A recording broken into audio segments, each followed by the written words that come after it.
بسم اللہ الرحمن الرحیم۔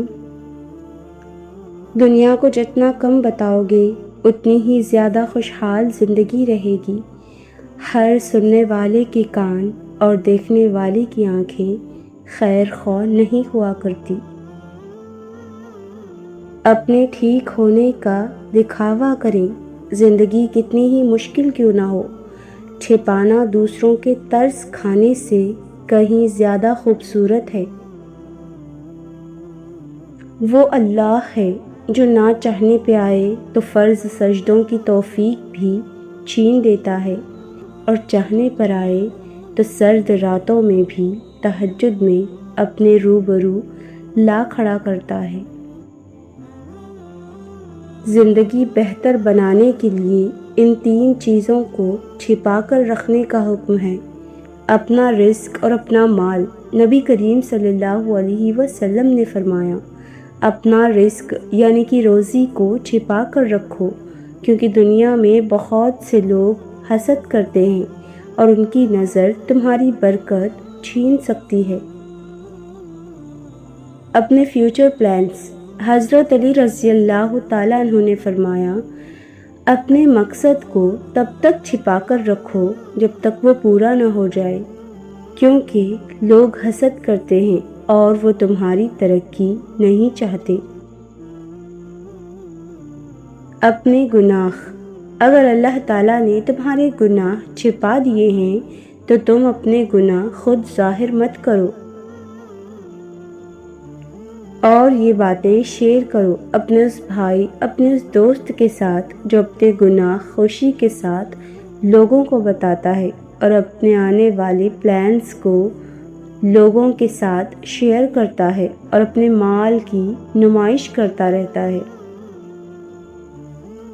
کچھ رشتے ہماری برداشت کی وجہ سے قائم ہوتے ہیں اور اسی وقت تک قائم رہتے ہیں جب تک برداشت کی طاقت ہوتی ہے۔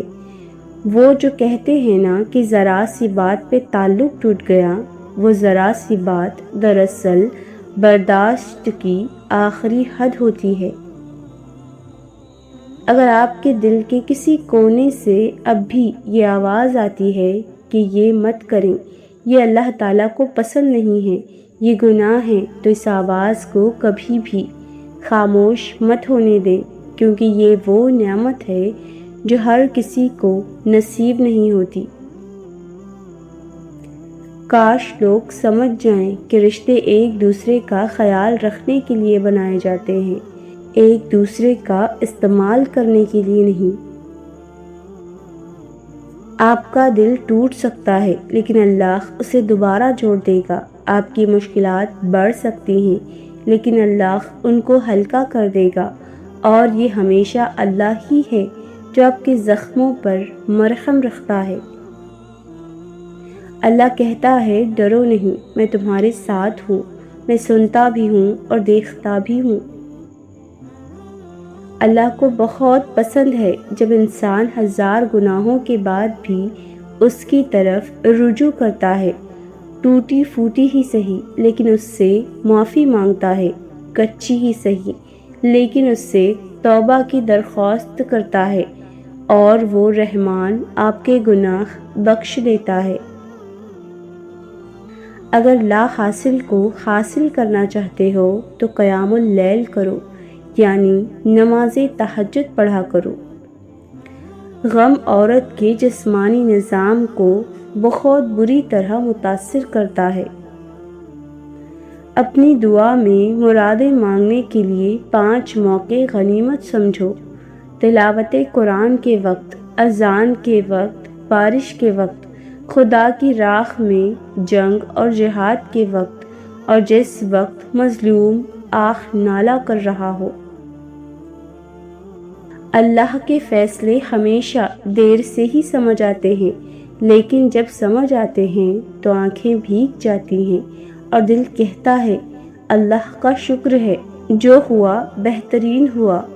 ہر تاخیر میں حکمت چھپی ہوتی ہے، اور ہر محرومی کے پیچھے عطا کا دروازہ کھلا ہوتا ہے۔ ایک وقت ایسا بھی آئے گا جب اللہ کہے گا، دیکھ میرے بندے، تجھے ناممکن لگتا تھا نا، جو آج تیرے پاس موجود ہے۔ یہ ایک حقیقت ہے کہ انسان کو جہاں سے پیار کی سب سے زیادہ امید ہوتی ہے، اسے سب سے زیادہ دکھ وہیں سے ملتا ہے۔ تمہارا دل اس وقت سالم نہیں ہو سکتا جب تک کہ تم مومن کے لیے بھی وہی کچھ پسند نہ کرو جو اپنے لیے پسند کرتے ہو۔ احتلام شیطان کا کھیل ہے۔ جب انسان سوتا ہے تو شیطان اس کے جسم کے ساتھ کھیلتا رہتا ہے۔ اے اللہ، تو میرے ہر حال سے خوب واقف ہے، تو جانتا ہے میں کن آزمائشوں سے گزر رہی ہوں۔ یا رب، میری مشکلوں کو آسانیوں میں بدل دے اور مجھے وہ راستہ دکھا جو میرے حق میں بہتر ہو۔ آمین۔ اگر تم ایک جاہل مرد ہو تو ایک کمزور عورت سے شادی نہ کرو کہ جب تمہاری اس کے ساتھ لڑائی ہو تو وہ اپنے گھر اور بھائیوں کو شکایت لگائے۔ مضبوط عورت سے شادی کرو، جب تم اسے مارو تو وہ بھی واپس تمہارا منہ توڑ دے۔ اپنے پروردگار سے ڈرو اور اس کی رحمت کی امید رکھو کہ یہ تمہیں ان چیزوں سے محفوظ رکھے گا جن سے تم ڈرتے ہو، اور ان چیزوں کو حاصل کر لو جن کی آرزو رکھتے ہو۔ جب تم یہ دیکھو کہ خدا نے تمہیں اپنی مخلوق سے مانوس کر دیا ہے اور اپنے ذکر سے ہٹا دیا ہے تو سمجھو کہ خدا تمہیں دشمن سمجھتا ہے۔ کسی بندے کا ایمان اس وقت تک کامل نہیں ہو سکتا جب تک اس کا بھروسہ خدا پر اس سے زیادہ نہ ہو جو اس کے اپنے ہاتھ میں ہے۔ سچے دوست خوشیوں میں، زینت اور پریشانیوں میں سہارا ہوتے ہیں۔